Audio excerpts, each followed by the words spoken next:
വളരെ രുചികരമായി നമുക്ക് ഓട്സും സ്വീറ്റ് പൊട്ടറ്റോയും കൊണ്ട് ഒരു പുട്ട് എങ്ങനെയാണ് നമുക്ക് ചിരട്ടയിൽ തയ്യാറാക്കിയെടുക്കാം എന്നതാണ് ഇന്നത്തെ എൻ്റെ വീഡിയോ.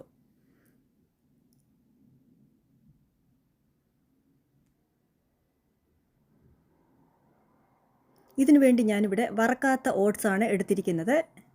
സാധാരണ രീതിയിൽ ഞാൻ വറുത്ത ഓട്സും കൊണ്ടാണ് ഉണ്ടാക്കാറുള്ളത്. നമുക്ക് വറക്കാത്ത ഓട്സും കൊണ്ടും തയ്യാറാക്കിയെടുക്കാം. ഇതിനു വേണ്ടി ഞാനിവിടെ എടുത്തിരിക്കുന്നത് ഇതിൻ്റെ കൂട്ടത്തിൽ ചേർക്കാൻ വേണ്ടി യെല്ലോ സ്വീറ്റ് പൊട്ടറ്റോ ആണ് എടുത്തിരിക്കുന്നത്. ഇവിടെ പല നിറത്തിലുള്ള സ്വീറ്റ് പൊട്ടറ്റോ ഞങ്ങൾക്ക് വാങ്ങിക്കാൻ കിട്ടും. കഴിഞ്ഞ പ്രാവശ്യം ഞാൻ വീഡിയോ ഇട്ടത് വെള്ള സ്വീറ്റ് പൊട്ടറ്റോയും കൊണ്ടുള്ള പുട്ടായിരുന്നു. ഇന്ന് ഞാനിവിടെ നമ്മുടെ യെല്ലോ സ്വീറ്റ് പൊട്ടറ്റോയും കൊണ്ടാണ് ഇന്നത്തെ ഹെൽത്തി ആയിട്ടുള്ള ഓട്സ് പുട്ട് ഞാനിവിടെ ചിരട്ടയിൽ തയ്യാറാക്കിയെടുക്കാൻ പോകുന്നത്. ഇതിനു വേണ്ടി ഞാനിവിടെ സ്വീറ്റ് പൊട്ടറ്റോ കഴുകി എടുത്തിട്ടുണ്ട്. നമ്മൾ അരിഞ്ഞതിന് ശേഷം ഇനി കഴുകത്തില്ല. തൊലി ചെത്തിയതിന് ശേഷം നമുക്ക് വീണ്ടും പുറമേ ഒന്ന് കഴുകിയിട്ട് അതൊന്ന് തുടച്ചെടുക്കണം. നല്ല യെല്ലോ നിറത്തിലുള്ള പൊട്ടറ്റോ ആണിത്. നമ്മൾ ക്യാരറ്റിനെക്കാട്ടിലും നല്ല നിറമാണ് ഈ യെല്ലോ സ്വീറ്റ് പൊട്ടറ്റോയ്ക്ക്. നമുക്കിത് ചെറുതായിട്ട് അരിഞ്ഞെടുക്കാം, അല്ലെങ്കിൽ നമുക്ക് ഇങ്ങനെ ഗ്രേറ്റ് ചെയ്തെടുത്താൽ മതി. കഴുകിയെടുത്തതിന് ശേഷം ഞാനതൊന്നും കൂടെ തുടച്ചിട്ട് ഞാനൊന്ന് ഗ്രേറ്റ് ചെയ്തെടുക്കുകയാണ് ചെയ്യുന്നത്. ചിരട്ടകളൊക്കെ റെഡിയാക്കി അവിടെ വെച്ചിട്ടുണ്ട്. തേങ്ങ എടുത്ത് വെച്ചിട്ടുണ്ട്.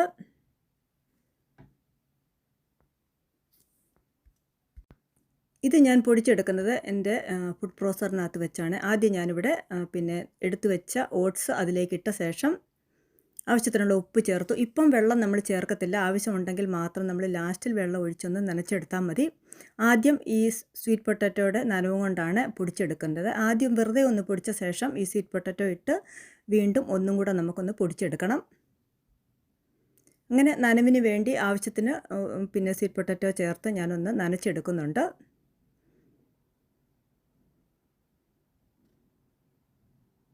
നമ്മളിങ്ങനെ ഇട്ട് പൊടിച്ചില്ലെങ്കിലും സ്വീറ്റ് പൊട്ടറ്റോ ചേർത്ത് മൊത്തത്തിലിട്ട് ഇളക്കിയെടുത്താലും മതി. പൊടിച്ചതിന് ശേഷം മാത്രമേ അങ്ങനെ ചെയ്യാവൂ. ഞാനിത് കൂടുതൽ നനവ് കിട്ടാൻ വേണ്ടിയാണ് സ്വീറ്റ് പൊട്ടറ്റോ ചേർത്ത് നനച്ചെടുക്കുന്നത്.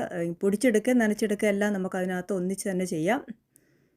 എങ്കിലും നമ്മൾക്ക് ഒരുപാട് നനവൊന്നും ആയിട്ടില്ല. ഒരുപാട് നനവ് കൂടരുത്, കുഴഞ്ഞു പോകരുത്. കുഴഞ്ഞു പോയാൽ കഴിഞ്ഞാൽ അത് നമുക്കത് മിക്സ് ചെയ്യാൻ പ്രയാസമാണ് ഒരുപാട് വെള്ളം ചേർത്താൽ. ഇനി ആവശ്യത്തിന് ഉള്ള നമുക്ക് ചീകി വെച്ചിരിക്കുന്ന സ്വീറ്റ് പൊട്ടറ്റോയും തേങ്ങയും കൂടെ ചേർത്ത് മിക്സ് ചെയ്തെടുക്കാം. ഇടയ്ക്ക് വെക്കാൻ വേണ്ടി ഞാൻ കുറച്ച് സ്വീറ്റ് പൊട്ടറ്റോ മാറ്റി വെക്കുന്നുണ്ട്. അങ്ങനെ ഇഷ്ടംപോലെ തന്നെ തേങ്ങയും സ്വീറ്റ് പൊട്ടറ്റോയും ചേർത്ത് ആദ്യം ഒന്ന് മിക്സ് ചെയ്തതിന് ശേഷം ഒന്ന് അടച്ച് വെക്കുന്നുണ്ട്. അടച്ച് വെച്ച ശേഷമാണ് ഞാൻ കുറച്ച് വെള്ളം ഒന്ന് തളിച്ച് വീണ്ടും ഒന്നും കൂടെ ഒന്ന് നനച്ച് വെക്കുന്നത്. എന്നിട്ട് ഞാൻ കുറേ നേരം കഴിഞ്ഞിട്ടാണ് പുട്ട് പുഴുങ്ങുന്നത്. ഒരു 10-15 മിനിറ്റ് നേരം നനച്ച് വെച്ചു. അപ്പോൾ നമുക്ക് അറിയാം അതിൻ്റെ കറക്റ്റ് അളവെന്ന് പറയുന്നത്. നമ്മൾ സ്വല്പം വെള്ളം ചേർക്കണം, അല്ലെങ്കിൽ ഇത് ഉണങ്ങിയതുപോലെ ഇരിക്കും. നല്ല സോഫ്റ്റ് പുട്ടായിരിക്കും അന്നേരം നമുക്ക് പുഴുങ്ങി എടുക്കാൻ കിട്ടുന്നത്. നനച്ച് കുറച്ച് വെള്ളം ഒഴിച്ചിരി ഒന്ന് വെള്ളം തളിച്ച ശേഷം നമുക്കൊന്ന് അടച്ച് വെക്കണം.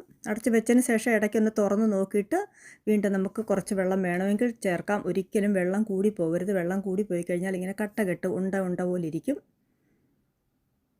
ഒരു പാകമുണ്ട് ഇത് നനച്ചെടുക്കുന്നതിന്. അത് അങ്ങനെ നമുക്ക് ഓട്സ് ഞാൻ അടച്ചു വെച്ചതിന് ശേഷം ഇടയ്ക്കൊന്ന് തുറന്ന് സ്വല്പം വെള്ളം ഒന്ന് തളിച്ച് കറക്റ്റ് പാകത്തിന് തന്നെ ആക്കി എടുത്തിട്ടുണ്ട്. നല്ല സോഫ്റ്റായിട്ട് തന്നെ നനവ് കറക്റ്റ് പാകമായിരിക്കും നമ്മൾ കുറച്ച് നേരം വെച്ച് കഴിയുമ്പോൾ.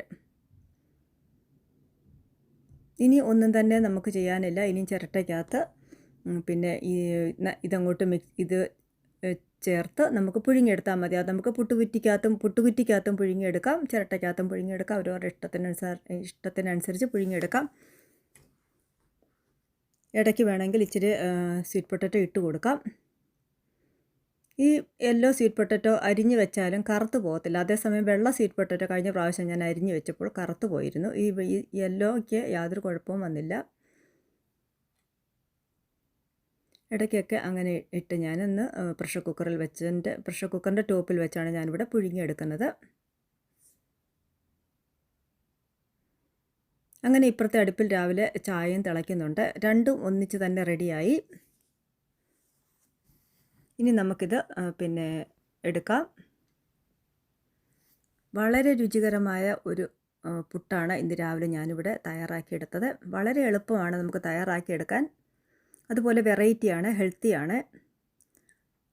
ഇതെത്ര നേരം ഈ പുട്ട് നമുക്ക് വൈകുന്നേരം വരെ ഇരുന്നാലും നല്ല സോഫ്റ്റായിട്ടുള്ള പുട്ട് തന്നെ ആയിരിക്കും നമുക്ക് കഴിക്കാൻ പറ്റുന്നത്. ചൂട് സ്വല്പം ആറിയതിന് ശേഷം കഴിക്കുന്നതായിരിക്കും നല്ലത്. ചൂടോടുകൂടിയും കഴിക്കാം. ഒട്ടും തന്നെ നമുക്ക് പഴമോ കറിയോ ഒന്നും തന്നെ വേണ്ട. അങ്ങനെ ഞാൻ എല്ലാം തന്നെ പിന്നെ പല ചിരട്ടയിലാക്കി ഞാനിങ്ങനെ puttu പുഴുങ്ങിയെടുത്തു.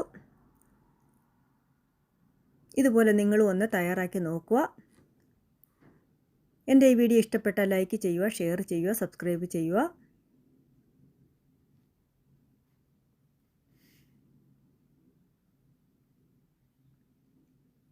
Thanks for watching. Bye.